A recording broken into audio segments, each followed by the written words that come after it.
కొనిదల పవన్ కళ్యాణ్ గారు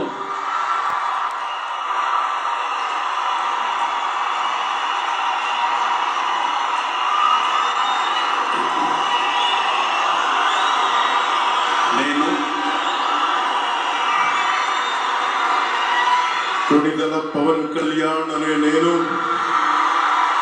శాసనం ద్వారా నిర్మితమైన భారత రాజ్యాంగం పట్ల నిజమైన విశ్వాసం విధేయత చూపుతానని, భారతదేశ సార్వభౌమాధికారాన్ని సమగ్రతని కాపాడుతానని,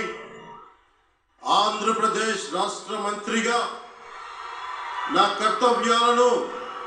శ్రద్ధతో అంతఃకరణ శుద్ధితో నిర్వహిస్తానని, భయం గాని పక్షపాత